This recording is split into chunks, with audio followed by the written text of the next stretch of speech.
Hai semuanya, assalamualaikum warahmatullahi wabarakatuh. Ketemu lagi sama aku Hanifa. Apa kabar guys? Semoga kalian selalu sehat, semangat, bahagia terus seperti biasa ya guys. Dan untuk kalian yang baru pertama kali nonton, selamat datang. Aku upload video baru setiap hari Selasa, Kamis, dan Sabtu jam 8 malam. Jadi stay tune, jangan lupa ditonton, jangan lupa di subscribe juga.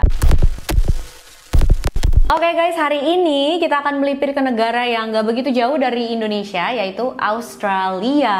Nah, kasus yang mau aku bahas hari ini bener-bener ngeselin banget, sumpah. Menurut aku ya, ini mungkin kasus pengkhianatan cinta paling kejam yang pernah aku bahas sejauh ini ya guys. Karena pelakunya itu bener-bener mengambil semua dari korbannya, menghancurkan kehidupan korbannya banget. Gak heran ya kalau kasus ini memang sempat booming dan terkenal banget di Australia sana. Pelakunya tuh sampai dijuluki sebagai penipu Casanova. Kalian tahu dong teman-teman, Casanova itu artinya apa ya? Seorang pria nakal yang suka merayu dan jago menipu wanita. Waduh, serem banget ya. Kira-kira Casanova kita kali ini modus itu kayak apa sih? Dan gimana juga sampai akhirnya dia bisa kena batunya dan ketahuan teman-teman? Langsung aja yuk kita bahas.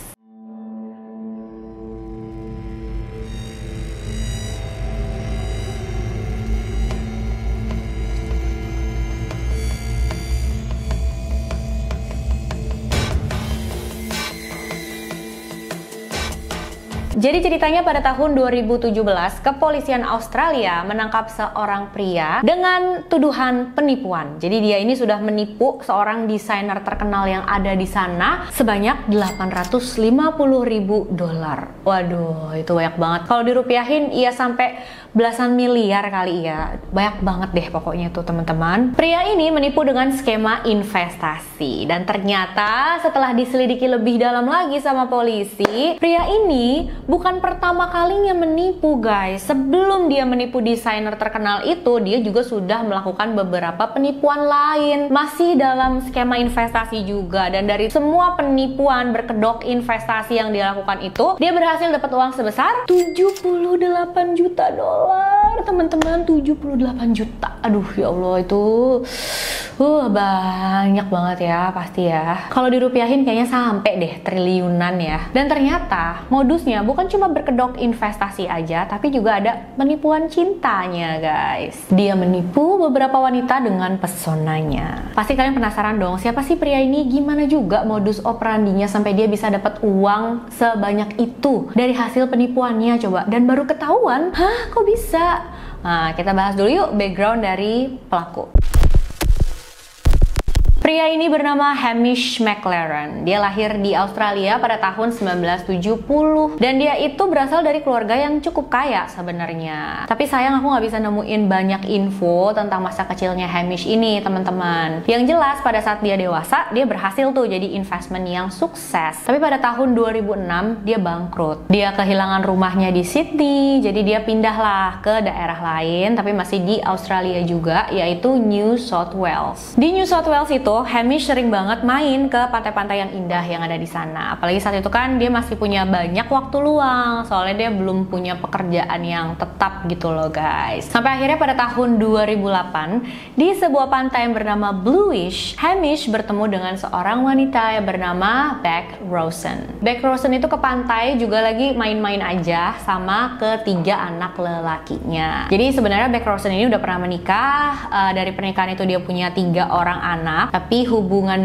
dia dengan suaminya itu nggak berjalan mulus. Akhirnya mereka berpisah tuh guys. Jadi memang pas ketemu dengan Hamish, Beck Rosen ini baru aja bercerai sama suaminya. Anak pertamanya Beck Rosen ini bernama Jack Rosen. Tapi anak kedua dan ketiganya itu namanya, identitasnya nggak dibagikan ke publik teman-teman. Memang mungkin untuk menjaga privasi mereka ya. Jadi ya kita harus hargain aja ya guys. Jadi yang kita tahu karena yang terlibat dalam cerita ini adalah anak pertamanya Beck Rosen, yaitu Jack Rosen. Di pantai itu, Hamish mulai ngedeketin Jack. Jadi Hamish tuh ajak main Jack, terus kayak nawarin dia untuk ngajarin surfing. Ini sini aku ajarin surfing yuk, aku ajarin ini itu, diajak ngobrol gitu kan. Terus ya akhirnya mereka deket lah. Dan mereka juga nggak ketemu sekali 2 kali aja di pantai itu, tapi sering karena memang kan mereka sering main ke pantai itu dan kadang ya ketemu gitu, terus main-main bareng. Dan pastinya kedekatan Hamish dengan Jack itu membuat Beck juga seneng. Karena sebagai ibu, siapa sih yang nggak seneng ya guys ngelihat ada orang yang kayak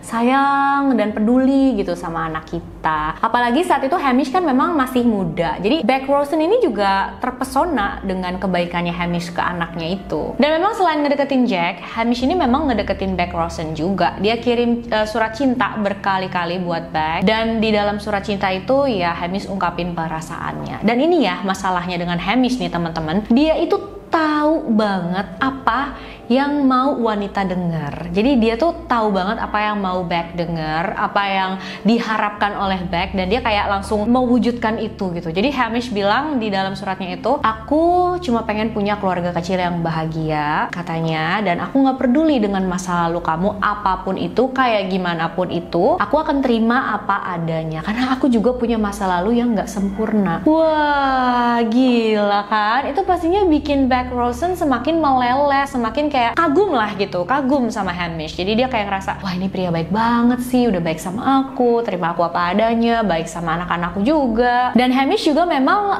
sering cerita ya sama Beck tentang masa lalunya yang dulu tuh pernah punya usaha, terus akhirnya bangkrut. Jadi dia katanya udah tahu ya gimana rasanya di masa-masa terpuruk. Tapi Hamish bilang, aku yakin kalau kedepannya kita menghadapi semua berdua, masalah apapun kita bisa lewati, kita pasti bisa hadapi katanya. Selain itu Hamish juga suka kasih hadiah-hadiah yang bagus, yang cantik buat Beck. Dengan semua pesonanya Hamish ini, dia kelihatan berkata jujur, apa adanya, menyayangi Beck dan juga anak-anaknya.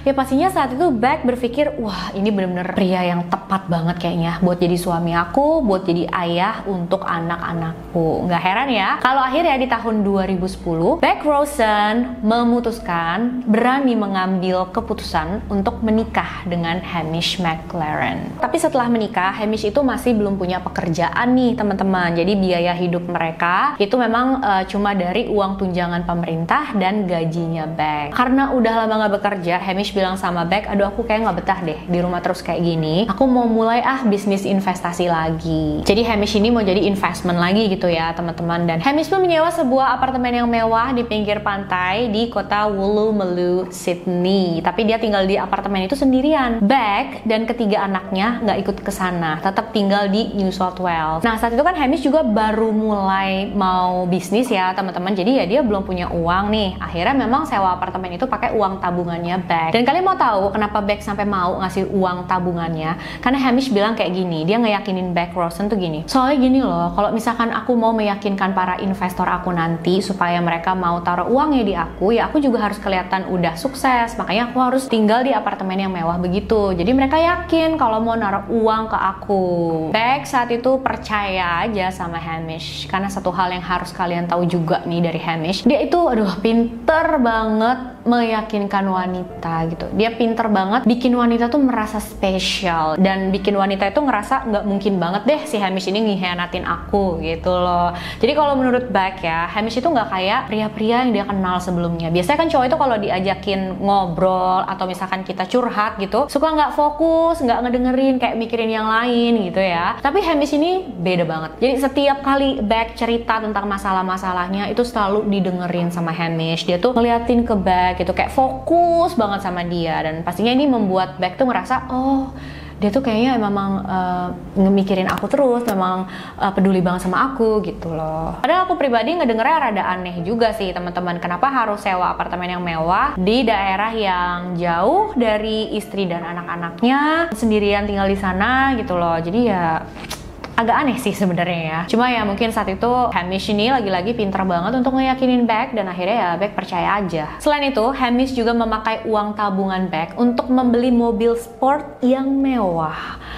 Oh, dan kali ini dia nggak bilang-bilang loh sama Beck. Jadi Beck itu taunya uang tabungan dia dipakai cuma untuk sewa apartemen aja. Padahal Hamish juga pakai untuk beli mobil sport mewah. Ih, nggak sopan banget ya. Karena setelah mereka menikah, Beck itu memang mempercayakan manajemen keuangan di rumah tangganya kepada Hamish. Yang pertama, karena memang Beck berpikir ya Hamish sudah jadi suami aku. Yang kedua, karena Hamish itu kan memang bekerja di bidang keuangan. Jadi menurut Beck ya oke lah dia yang pegang gitu. Siapa tahu kan keuangan jadi lebih baik gitu loh. Ya ampun, kasihan banget ya. malahan ditipu. Dan biarpun mereka tinggal terpisah, setiap weekend Beck dan ketiga anak itu datang mengunjungi Hamish di apartemennya. Dan kalau mereka tuh lagi berkunjung, Hamish bakal bawa mereka untuk naik kapal pesiar, melihat sunset sambil mancing, dan melakukan berbagai macam aktivitas air lainnya. Dan pastinya ini membuat Beck juga seneng ya ngelihat kayak suaminya tuh sayang banget sama anak-anaknya, kelihatan peduli gitu, kelihatan mau membahagiakan mereka. Beck saat itu ngerasa beruntung banget dapet suami kayak Hamish. Dan Hamish juga bilang sama Beck karena bisnisnya dia jadi harus bolak-balik ke luar negeri gitu untuk menemui para investor. Nah kadang juga kalau ke luar negeri itu Beck sama anak-anaknya diajak guys. Pernikahan mereka pada saat itu kelihatan normal aja sih. Sampai akhirnya 3 tahun kemudian kecurigaannya Beck terhadap Hamish mulai muncul guys. Saat itu Jack, anak pertamanya Beck Rosen, sudah remaja, umurnya 16-17 tahunan gitu. Dan dia udah punya pacar nih. Pacarnya itu namanya Jen. Dan Jen itu sering dibawa ke rumah untuk makan bareng, dikenalin ke orang tuanya yaitu Beck dan Hamish. Dan Beck dan Hamish itu juga suka gitu sama Jen. Mereka bilang, oh kamu punya pacar yang cantik, dia kayaknya baik ya anaknya, segala macam. Pokoknya udah diterima dengan tangan terbuka lah di keluarganya Jack ini ya. Tapi lama-kelamaan sifatnya atau sikapnya Hamish kepada Jen itu mulai kelihatan gak normal. Jadi Beck ini sering mergokin Hamish dan Jen makan di kafe berduaan doang, tanpa sepengetahuannya Beck ataupun Jack. Jadi ya mereka berdua aja gitu makan di kafe berdua. Tapi saat itu Beck masih nggak berpikiran macam-macam karena dia masih mikir, oh mungkin nggak sengaja ketemu kali, terus akhirnya ya udah makan bareng gitu. Nggak ditanya, nggak apa ya sama Beck, udah dia diem aja. Tapi yang bikin Beck semakin aneh, kalau mereka lagi kumpul nih di rumah, misalkan makan bareng ya sekeluarga, dan ada Jen juga di situ, ada Hamish di situ. Hamish bercanda ke Jennya itu, aduh, bener-bener nggak pantas teman-teman. Jadi kalau mereka udah selesai makan itu kan Jen cuci piring, terus Hamish nih yang bakalan ngeringin piringnya gitu. Nah pada saat Hamish lagi memegang lap untuk piring itu, bercandanya dia itu gimana guys? Disabetin aja gitu ke bagian bokongnya Jen. Itu kan nggak pantas banget ya teman-teman. Kayak kok bisa sih? Itu pacar anaknya loh, itu pacar Jack, kok bercandanya begitu? Gak pantas banget dong. Dan pastinya Beck ngeliat ini ya kaget banget juga. Dia langsung konfrontasi suaminya, Hamish, kok kamu bercandanya kayak gitu sih sama Jen, gak pantas banget, kamu gimana sih, gitulah ya, nanya gitu. Tapi Hamishnya dia juga marah, dia bilang, kamu jangan macem-macem deh mikirnya, nggak mungkin banget aku macem-macem sama si Jen, aku udah menganggap Jen seperti anakku sendiri katanya. Dan pas dibilang kayak gitu, akhirnya Beck berpikir, ah iya juga ya, jangan-jangan aku doang nih yang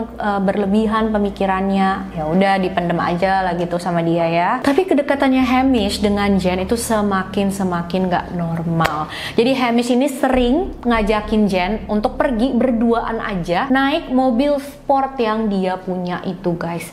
Jadi kalau Hamish ini ya bilang sama Beck kalau dia membeli mobil sport itu dengan uangnya sendiri, walaupun kenyataannya dia beli itu pakai uang tabungannya Beck ya. Beck nggak tahu nih teman-teman. Nah udah gitu sering banget ngajakin si Jen ini pergi berduaan lagi. Itu perginya pun dari rumah mereka loh. Beck itu pun melihat bahkan kayak say goodbye sama mereka. Oh iya hati-hati ya kalian berdua gitu. Dan pada saat Beck melepas mereka berdua pergi gitu ya, saat itu sebenarnya dalam hatinya udah kayak ada kecurigaan, keanehan. Loh kok begini ya? Kok jadi begini sih? Ya iyalah teman-teman ya, kayak aneh banget. Jen itu adalah pacarnya Jack, Hamish suaminya Beck. Tapi kok mereka malah pergi berduaan, istrinya nggak diajak, pacarnya nggak diajak. Mau ngapain coba kan? Sayangnya saat itu Beck masih nggak ambil tindakan apapun karena mungkin dia udah bener-bener dimanipulasi banget ya sama Hamish. Cuma yang namanya bangkai mau disimpan kayak apapun, sedalam apapun, sejauh apapun ya pasti bakal kecium juga. Suatu hari Beck menemukan lingerie atau pakaian tidur wanita berwarna ungu di apartemennya Hamish. Dan itu bukan milik dia. Jadi dia langsung kayak, hah? Punya siapa nih? Nah karena Beck itu memang udah curiga dengan hubungannya Hamish dan Jen, akhirnya dia langsung kepikiran sama Jen gitu. Terus dia langsung bawa lingerie itu ketemu dengan Hamish. Punya siapa nih? Katanya. Dia nanya sama Hamish, terus Hamish bilang, loh nggak tahu aku itu punya siapa. Nggak ngaku lah ya, mana ada kan maling langsung ngaku begitu. Akhirnya ya udah Beck, oh ya udah. Dia bawa lingerie itu, dia temui Jen dan dia langsung liatin, Jen, nih aku tahu ini punya kamu kan, jadi bener kamu selingkuh sama suami aku katanya. Dan Jen langsung mengakui semuanya. Mungkin dia mikir ya udah ketahuan, ya udahlah percuma juga disembunyiin, percuma juga aku bohong-bohong. Ternyata Hamish dan Jen itu memang sudah lama selingkuh di belakangnya Beck dan Jack. Wow, aduh merinding loh aku teman-teman. Gila ya, itu hancurnya kayak apa ya, tahu suami kita sendiri selingkuh sama pacar anak. Dan kalian bayangin perasaannya Jack juga ya, pacarnya selingkuh sama bapak tirinya sendiri. Aduh, ini kacau banget sih teman-teman. Setelah kejadian ini Hamish langsung pergi, menghilang tanpa jejak. Nggak lama dia kirim email ke Beck, dan isi emailnya itu adalah, Beck, hubungan kita kayaknya udah nggak bisa diterusin, jadi kita harus bercerai. Parah banget ya ini cowok ya, Allah bener-bener ya. Udah gitu lebih parahnya lagi, si Hamish ini pergi membawa mobil sport yang dia beli pakai uang tabungannya Beck itu guys. Dan setelah Hamish pergi, Beck baru nyadar, loh kok uang tabungan aku tinggal segini. Dia baru tahu kalau Hamish membeli mobil sport itu dengan uang tabungannya. Udah diselingkuhin, uangnya diambil, ditipu habis-habisan ya teman-teman ya. Beck kembali lagi ke awal karena uangnya semua udah dikuras habis, cuma ada dia dan ketiga anaknya. Dia berusaha lagi dari awal teman-teman, dia berjuang lagi, dan aku yakin banget itu nggak mudah ya, pasti kayak menangani sakit hatinya dan juga keuangannya. Nggak ngebayangin, kasihan banget sumpah, pengen dapat pendamping yang baik untuk dia dan ketiga anaknya, tapi malahan ditipu habis-habisan begini. Salut banget sih, akhirnya dia bisa bangkit dan menjalani hidup seperti biasa lagi. Sementara Hamish setelah berpisah dengan Beck, dia langsung lanjut cari korban berikutnya. Di sebuah aplikasi kencan dia bertemu dengan seorang wanita yang memang sedang dalam posisi yang rentan juga karena baru aja bercerai dengan suaminya, dan wanita ini bernama Karen Lowe. Karen umurnya sudah beberapa tahun lebih tua dari Hamish teman-teman, dan Karen ini memang bukan wanita yang punya banyak uang di rekeningnya, apalagi dia juga habis mengurus proses perceraian dengan suaminya, jadi ya mengeluarkan uang yang banyak juga kan ya. Tapi Karen itu menempati mansion yang harganya sekitar 11 juta dolar Amerika. Wow, mahal ya teman-teman. Hamish tahu ya tentang ini, pas tahu, wah ini cewek bener-bener tipe aku banget nih, gitu ya. Mungkin langsung dalam pikirannya dideketin lah Karen ini sama Hamish. Hamish cerita tentang masa lalunya yang menyedihkan, yang pastinya ini bohongan doang ya teman-teman. Hamish bilang, aku sebenarnya ya nama belakangnya bukan McLaren, nama belakang aku harusnya Watson, tapi karena ibu aku itu adalah apa ya, kayak istri simpanannya ayahku, jadi aku nama belakangnya nggak bisa pakai Watson, harus McLaren. Hamish juga bilang sama Karen kalau dia bekerja di sebuah perusahaan investasi internasional yang terkenal banget bernama Goldman Sachs. Dan Goldman Sachs ini kantor pusatnya ada di New York. Nah, setelah sering ngobrol di chat itu, terus mereka ketemuan juga langsung, akhirnya mereka deket tuh teman-teman. Tapi sayang, rumah Karen itu ada banyak yang mengalami kerusakan, terutama bagian atapnya banyak yang bocor guys. Nah, Karen tuh butuh uang untuk memperbaiki rumahnya, tapi kan saat itu dia nggak ada biayanya ya guys yang langsung besar begitu. Dia ceritakan tentang ini sama Hamish, kayaknya aku butuh uang nih sekitar 250 dolar untuk memperbaiki rumahku, katanya aku mau cari pinjaman, dia bilang gitu. Hamish langsung menawarkan diri, oh tenang aja, sini aku yang ngurusin deh pinjaman ke banknya, kamu pasti dapat, udah nanti aku pinjemin kamu 1 juta dolar. Karen saat itu kaget dong, hah? 1 juta dolar? Enggak, aku nggak butuh sebanyak itu, aku cuma butuh 250.000 dolar aja untuk memperbaiki rumahku yang rusak, itu cukup kok, katanya gitu. Tapi Hamish ngotot teman-teman, dia bilang nggak apa-apa, 1 juta dolar aja, nanti yang 250 dolarnya kamu buat benerin rumah, sisanya bisa kamu investasiin aja, nanti aku deh yang ngurus investasi semuanya, pokoknya nanti kamu pasti untung, gitulah kira-kira. Tapi Karen takut kan, dia bilang enggak deh, nggak mau deh, aku buat benerin rumah aja dulu. Kalau misalkan untuk investasi nanti aja, kalau emang aku udah ada uang lebih aku investasiin. Ya kalau misalkan nanti investasinya berjalan bagus, kalau nggak ntar aku gimana cara untuk ngelunasin hutang sebanyak itu gitu kan, kata Karen. Dan Hamish bilang, oh gitu, ya udah oke deh, aku ajuin 250.000 aja ke bank, udah biarin aja aku yang ngurus ya, tuh beres deh semuanya sama aku, Hamish bilang. Karen percayain semua hal ini ke Hamish, dan Hamish tuh yang datang ke bank membawa segala macam dokumen yang dibutuhkan. Setelah selesai dia balik lagi ke Karen dan minta tanda tanda tangan Karen. Tapi pada saat minta tanda tangan Karen itu dia kayak nggak ngebiarin Karen untuk baca dokumennya guys. Dia bilang, nih Karen ya, dokumennya udah selesai semua, udah beres, kamu tinggal tanda tangan aja. Udah nggak apa-apa nih, udah aku bacain kok buat kamu, udah aku periksa, udah kamu tinggal tanda tangan aja. Nggak tahu ya, karena Hamish ini mungkin pinter banget meyakinkan wanita. Akhirnya Karen tuh langsung tanda tangan aja teman-teman. Dia nggak pakai periksa atau baca dulu dokumennya. Yang ternyata isi dokumennya itu Karen mengajukan pinjaman bukan sebesar $250.000 tapi sebesar $1 juta. Dan kalian tahu nggak sih teman-teman, mansionnya Karen yang seharga $11 juta itulah yang menjadi jaminannya. Jadi kalau misalkan Karen nggak bayar utangnya itu, ya rumahnya disita. Waduh, bener-bener jago banget modusnya ya Hamish ini. Dari pinjaman $1 juta yang dia dapat dari bank, Hamish kasih $250.000 ke Karen, sisanya dia pakai sendiri. Setelah itu hubungan mereka masih berjalan seperti biasa aja ya guys, karena kan Karen memang belum tahu kalau ternyata dia tuh ditipu sama Hamish. Nah suatu hari Karen itu mengenalkan Hamish dengan salah satu temannya yang berasal dari Inggris bernama Henry. Jadi Henry ini lagi main tuh dari Inggris ke Australia menemui Karen, dan Karen memperkenalkan dia dengan Hamish. Pas mereka bertiga ketemuan, Hamish itu kelihatan sangat-sangat terpukau sama penampilannya Henry yang memang kelihatan seperti orang yang banyak uang gitu teman-teman. Dia pakai pakaian yang branded, yang mewah, sepatu dan segala macem aksesoris yang mewah juga gitu. Nah pada saat itu Karen dan Henry lumayan aneh juga gitu. Dia mikir,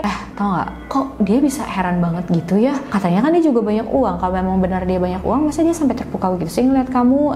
Karen ngomong gitu. Cuma karena mereka nggak mau berpikir macam-macam, jadi ya mereka lupakan aja itu. Mereka bertiga bahkan sempat diundang sama Henry ke Inggris untuk mengunjungi acara balap kuda yang bergengsi, yaitu Royal Ascot. Royal Ascot itu dari info yang aku dapat adalah acara balap kuda yang memang sangat bergengsi, dihadiri cuma sama orang-orang yang kaya di sana, yang mempunyai darah bangsawan. Pokoknya orang-orang penting di sana lah teman-teman. Pada saat di acara balap kuda itu Hamish sempat ngebual teman-teman. Dia bilang sama Henry, aku juga kemarin baru beli kuda dari sini seharga $100.000. Dan Henry bilang, oh ya? Iya, itu kudanya udah ada sama aku kok. Si Hamish bilang gitu kan. Dan saat itu Henry kaget banget. Karena apa? Karena setahu Henry ya teman-teman, kalaupun ada orang yang beli kuda di sana itu nggak boleh dibawa pulang. Jadi kudanya itu tetap di sana, tetap diurus di sana. Tapi memang itu kuda tersebut udah hak miliknya orang yang beli ini. Cuma nggak boleh dibawa pulang gitu. Dan Henry saat itu, loh ini bohong kali ya? Kalau misalkan beneran dia beli, pasti dia tahu dong aturannya kayak gitu. Kok dia bilang ada di rumahnya gitu? Kok udah ada sama dia? Dari sini Henry udah mulai curiga ya sama Hamish. Dan setelah mereka menghadiri acara balap kuda di Inggris itu, Karen dan Henry itu diajak datang ke New York sama Hamish. Katanya, ayo ke New York ya, aku ada urusan nih di kantor pusat Goldman Sachs tempat aku kerja, katanya gitu. Ya udahlah mereka ke New York. Dan mereka itu juga naik pesawat dipesenin yang business class sama Hamish teman-teman. Terus dibukingin hotel bintang 5 yang mahal, yang mewah di sana gitu loh. Ya, ini kayaknya triknya Hamish ya untuk meyakinkan mereka. Dan lagi-lagi Hamish membeli tiket pesawat bisnis class itu dan juga hotel bintang yang mewah itu pakai uangnya ya uang pinjaman yang tadi yang dia dapet dari dokumen Karen itu ya teman-teman. Parah banget. Nah pada saat berada di New York itu Henry punya inisiatif. Dia bilang, coba deh aku telepon nih teman aku, kan ada juga yang kerja di Goldman Sachs itu, mau nanya gitu sama dia, si Hamish ini orangnya kayak gimana. Maksudnya Henry kayak gitu. Tapi pas dia telepon temennya, ada 2 orang yang kerja di Goldman Sachs itu, mereka berdua ini dua-duanya bilang, di sini nggak ada tuh karyawan yang bernama Hamish McLaren.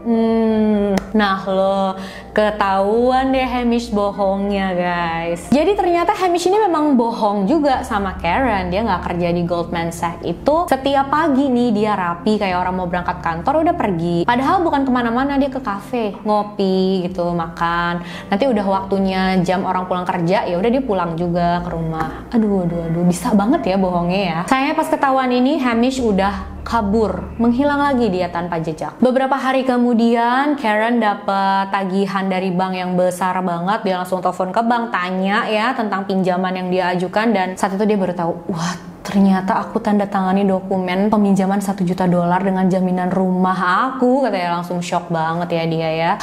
Udah dibohongin sama pasangan, ditinggal begitu aja, diambil juga uangnya, malahan ditinggalin utang guys. Untungnya ada salah satu teman Karen yang mau pinjemin uang sebesar $1 juta, dan itu dipakai sama Karen untuk membayar ke bank. Jadi rumahnya aman tuh, nggak bakal disita sama bank, dan dia menyicil sedikit demi sedikit ke temennya itu. Lagi-lagi kasihan banget ya, wanita yang cuma pengen dapat pasangan hidup yang baik dibohongin lagi habis-habisan kayak gini. Dia cuma butuh uang untuk benerin rumahnya, malahan harus cicil hutang sebesar $1 juta yang uangnya dia nggak pakai, nggak tahu kemana gitu guys. Setelah pergi dari Karen, Hamish memakai uang yang diambil dari Karen untuk membeli sebuah apartemen mewah di pinggir pantai di daerah lain, yaitu Bondi Beach, Australia. Setelah ngilang dari Karen, Hamish masih belum berhenti. Dia masih cari korban selanjutnya. Tapi kali ini dia memalsukan identitasnya. Dia nggak mengaku sebagai Hamish McLaren, tapi dia mengaku sebagai Max Tavita, berumur 41 tahun. Padahal Hamish saat itu umurnya udah mau 50 tahun. Tapi karena badannya bugar memang ya guys, jadi banyaklah yang percaya kalau dia umurnya tuh baru 41 tahun. Hamish menemukan korban selanjutnya di sebuah aplikasi kencan, seorang ibu tunggal bernama Tracy. Mereka mulai berkenalan, ngobrol-ngobrol di aplikasi kencan itu, dan akhirnya memutuskan untuk memulai hubungan asmara. Menurut Tracy, Max itu adalah pria yang cerdas, menawan, dan tampan. Waduh, sempurna banget kayaknya ya guys ya. Pas ketemu secara langsung, mereka ngobrol, dan menurut Tracy mereka nyambung banget.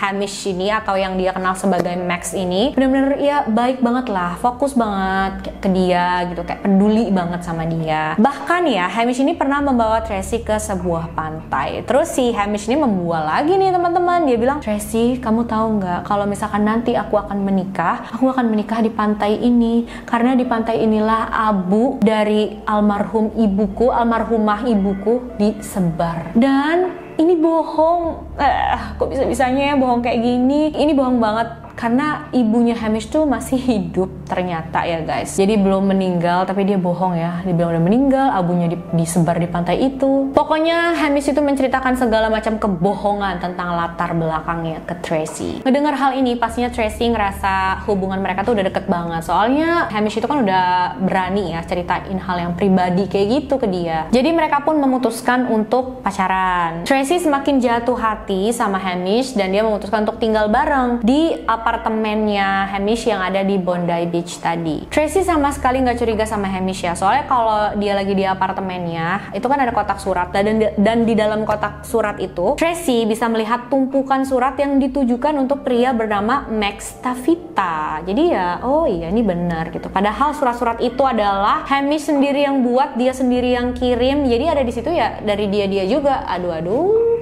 bener-bener udah direncanain banget gitu lah. Seperti yang tadi dia lakuin ke Karen juga. Jadi Hamish kalau misalkan pagi-pagi ya dia udah rapi kayak orang mau ngantor, dia berangkat. Nanti kalau sore udah waktunya orang pulang kerja, ya udah dia pulang. Padahal ya dia nggak kerja, dia ke kafe ngopi, nyantai-nyantai aja. Sampai akhirnya pada Juni 2017, Hamish McLaren ditangkap oleh polisi. Tapi bukan karena penipuan yang dilakukan kepada Beck, Karen, ataupun Tracy, teman-teman. Karena penipuan investasi yang di awal tadi aku bilang kepada desainer terkenal sebesar $850.000 itu. Dan juga ada satu lagi nih, dan ini menurut aku penipuan yang parah banget. Dia benar-benar udah gak punya hati banget nih. Fix ini si Hamish. Jadi Hamish melakukan penipuan kepada seorang ayah tunggal yang punya anak mengidap Down syndrome. Jadi ayah ini lagi butuh banget biaya untuk perawatan anaknya. Dia lagi pengen banget memberikan perawatan yang terbaik buat anaknya ini. Bisa-bisanya di saat orang susah kayak gini dimanfaatin loh sama Hamish. Ya ampun,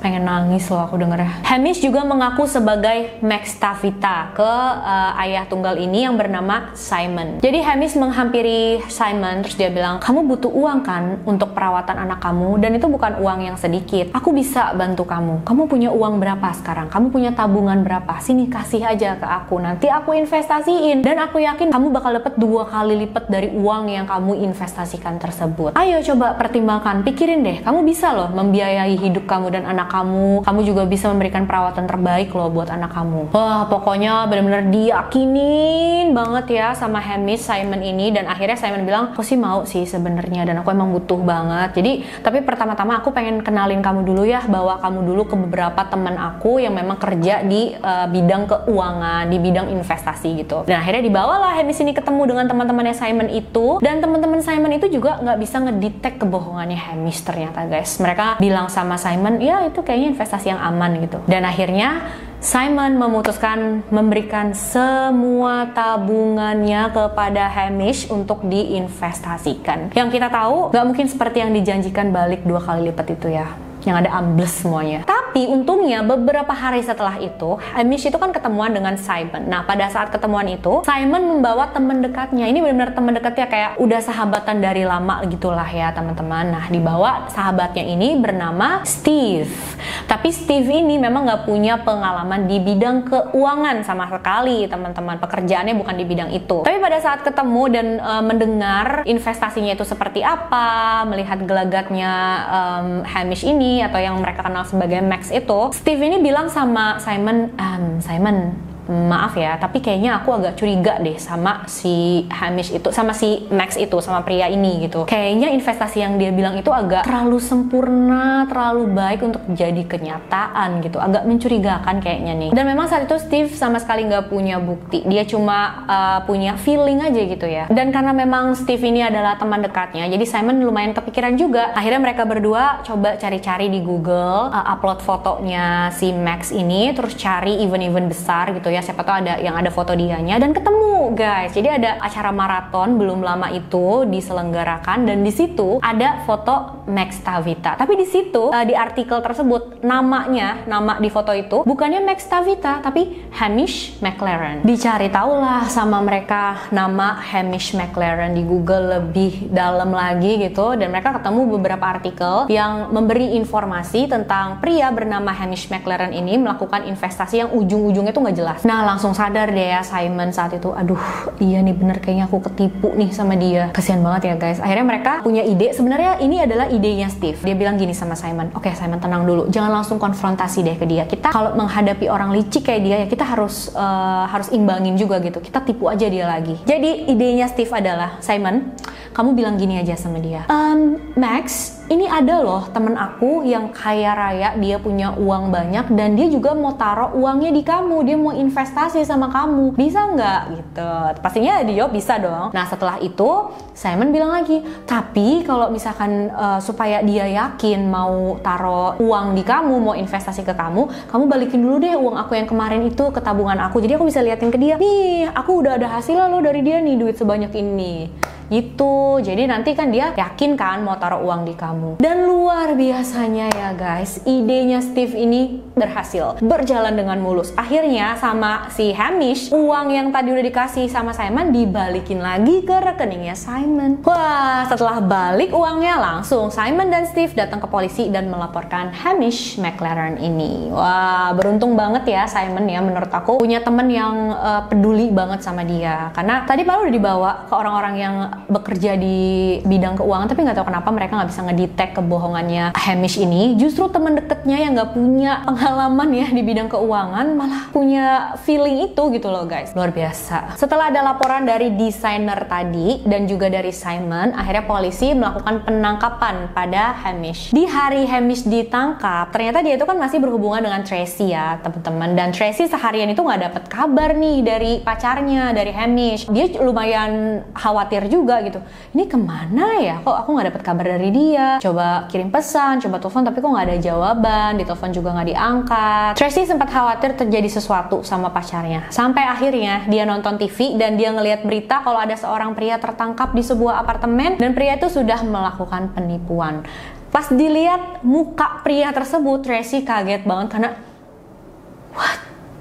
Itu kan pacar aku. Kok bisa? Waduh, berarti aku ketipu nih. Gak lama setelah nonton berita itu, Tracy dapat telepon dari seorang pria yang bernama Chris. Dan Chris ini ternyata adalah adiknya Beck Rosen, teman-teman. Jadi ya dia langsung bilang nih sama Tracy, kamu juga udah ketipu ya, dia nama aslinya bukan Max Tavita, tapi dia Hamish McLaren. Chris juga bilang dia adalah penipu berantai yang menargetkan wanita-wanita rapuh dalam keadaan yang rentan seperti kamu untuk ditipu. Tracy langsung shock banget. Dia gak nyangka selama 1 tahun lebih dia berhubungan dengan Max, ternyata dia ditipu. Nama aslinya aja bukan itu gitu. Dan saat itu Tracy juga baru sadar kalau uang tabungannya. Jadi dia itu kan berhenti kerja nih teman-teman dan dapat uang pesangon. Nah, uang pesangonnya itu dikasih semua ke Hamish untuk diinvestasikan ya katanya. Tracy tahu itu dan wah udah deh angus dong berarti uang aku. Total Tracy itu tertipu sebanyak $320.000. Itu uang pesangonnya ditambah uang tabungannya pada saat dia bekerja. Dia nabung tiap bulan, disimpan sampai banyak gitu ya. Dan semua itu amblas begitu aja diambil sama Hamish ini. Nah, Hamish kan akhirnya ditangkap, terus dia juga ditaruh di penjara sambil menunggu persidangan berjalan ya teman-teman. Tapi kalian tahu nggak sih? Pada saat di penjara itu, Hamish kirim surat cinta lagi ke Tracy. Dia minta maaf, dia bilang betapa cintanya dia sama Tracy. Pas dikirimin surat itu, Tracy langsung nelfon Hamish di penjara dan dia bilang, kamu udah gila ya? Kamu selama 1 tahun lebih memalsukan identitas kamu ke aku, menipu aku, mengambil semua uang tabungan seumur hidup aku, mengambil uang pesangon aku, dan sekarang kamu bilang sama aku kalau kamu tuh cinta sama aku. Pasti kamu berpikir aku bener-bener bodoh deh. Tracy bilang gitu guys, karena mungkin dia udah kayak saking gregetannya ya. Kasus ini booming dan terkenal banget di Australia sana guys. Persidangannya dimulai pada tahun 2019. Selama persidangannya, Beck, Karen, dan Tracy datang sebagai saksi. Mereka kelihatan akrab karena sempat foto bareng juga ya teman-teman. Dan akhirnya Hamish mengaku bersalah atas 17 tuduhan penipuan. Dia diberikan hukuman selama 16 tahun penjara. Dan aku dapat info ya, selama Hamish di penjara itu dia dapat surat cinta dari seorang wanita yang identitasnya itu nggak dikasih ke publik teman-teman. Jadi wanita ini kayak ngefans banget sama Hamish. Dia kirim surat cinta ke penjara buat Hamish. Ya Allah, kok bisa ya? Kan ini kasusnya booming banget. Pasti dia tahu kasusnya kayak gimana kalau si Hamish ini memang suka membohongi, menipu para wanita. Tapi kok dia bisa ngefans gitu loh? Nggak ngerti ngefans dari segi apanya ya? Parah banget ya teman-teman. Emang sih kalau kondisi kita itu lagi rapuh, lagi rentan, habis berpisah apalagi ya sama pasangan, lagi butuh banget seseorang yang bisa support dan menemani kita. Kadang suka nggak berpikir jernih dan gampang dimasukin sama orang-orang yang mau mengambil kesempatan, yang punya niat jahat kayak Hamish gini ya guys ya. Semoga kita semua tuh dijauh-jauhin lah dari hal-hal kayak gini, dari penipuan seperti ini. Mudah-mudahan kita semua tuh dipertemukan dengan pasangan yang baik. Kadang memang kalau orang lagi kasmaran itu nggak bisa berpikir jernih untuk membedakan mana yang benar, mana yang enggak, mana yang tipuan, mana yang nyata gitu ya guys. Karena itulah kayaknya menurut aku ya penting banget orang-orang terdekat dalam hidup kita yang bisa ngingetin gitu. Kayaknya hubungan kalian tuh udah ini deh gitu. Kadang kalau kita dibilang gitu suka marah ya. Emang kenapa sih kayak nggak suka banget sama hubungan aku dan dia gitu. Cuma mungkin kalau kita dibilang gitu ada baiknya, kenapa kok kamu bisa berpikir kayak gitu? Mungkin alasan dia berpikir begitu ya bisa dipertimbangkan juga ya teman-teman ya. Apalagi kalau yang ngebilangin itu adalah kayak orang tua atau adik kita, abang gitu. Pokoknya orang-orang yang bisa kita percaya lah gitu ya teman-teman.